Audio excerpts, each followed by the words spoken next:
Both the GOP and DNC are in the midst of primary elections to decide who will be the nominee for each candidate in the 2016 presidential election. The GOP contest is a completely separate beast that I will deal with in another video. For now, let's focus on the Democratic Party. Until the 1900s, Congress actually decided which candidate would represent their respective party, whereas now, each state holds a primary or caucus to decide the nominee. Fast forward to 2016, former Secretary of State Hillary Clinton and Senator of Vermont Bernie Sanders are locked in a close race that no one was expecting. Both candidates have claimed the primary victories, keeping the race for delegates in a dead heat.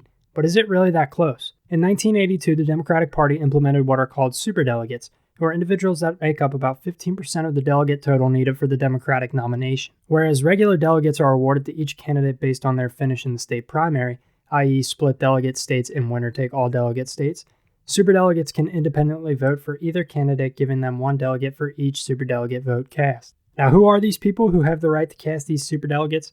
Superdelegate voters are party elites that play a more influential role in choosing the nominee. Usually they're former legislators like presidents, governors, senators, but they can be in office themselves. You may be wondering, does the GOP have a superdelegate system? And the answer is yes, but unlike the Democratic Party, the Republican superdelegate only makes up about 7% of the delegates, and also unlike the Democratic superdelegates, Republican superdelegates have to vote in accord with the winner of the state primary, so their effect on the overall election is very minuscule. So what does all this mean? Well, for the Republican side, it doesn't mean a whole hell of a lot, but it could make an enormous difference in the Democratic primary, and for that, let's take it to the whiteboard. The Democratic National Convention will host 4,763 delegates, 712 of which are superdelegates. So that means that the magic number to win the Democratic nominee is 2,382 delegates. So how does this play into the Democratic primary election? Well, let's take a state like New Hampshire to prove this point. In the state of New Hampshire, you had Sanders and Clinton. Now, Martin O'Malley was in this process, but he received less than 1% of the vote, so his delegates didn't tally. Sanders won with 60.4% of the vote compared to Hillary's 38%. That comes down to 15 delegates for Bernie Sanders, 9 delegates for Hillary Clinton. But of those 712 superdelegates, New Hampshire has 8, 6 of which already went to Hillary Clinton, which gives her 15, same as Bernie Sanders. 2 remained uncommitted. They can allot their delegates to either candidate as the process moves on. It's likely, based on trends, that all 8 of these will move to Hillary Clinton. So in a state where Bernie Sanders won with 60.4% compared to 38%, Hillary Clinton actually left New Hampshire with more delegates than Bernie Sanders. How does this play into the rest of the election? Well, if we look at states where we've already been,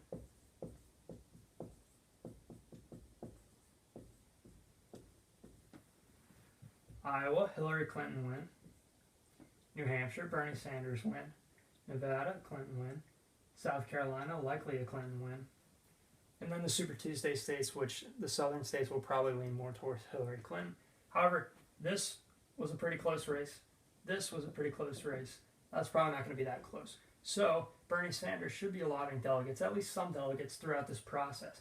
The point is the delegate count based on the outcome of these state primary results, the delegate count you'd think on the surface would be very close. In reality, if we look at the total delegate count, this may change before this video goes up, because when I'm making this video, South Carolina hasn't voted yet. They'll probably vote this weekend along with the Super Tuesday states on Tuesday, so this could change. But just to make a point here, Hillary Clinton has 503 delegates.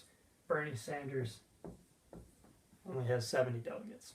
Based on that breakdown, we have to pose the question, can Bernie Sanders win the nomination? And the answer is still a resounding yes. As we said before, Democratic superdelegates do not have to vote in accord with their state primary results, meaning that if Bernie Sanders can continue to garner momentum throughout the country, we may start to see some of those superdelegate voters sway to Bernie Sanders. Those superdelegate votes, paired with continued success in state primaries, we may start to see the deficit in delegates shrink between Hillary Clinton and Bernie Sanders. At the end of the day, the primary process is still very young for both parties, and we have a long way to go to the convention. So let me know what you guys think. Do you think Hillary Clinton will hold on to this delegate lead and become the eventual nominee for the Democratic Party, or do you think Bernie Sanders will be the eventual nominee?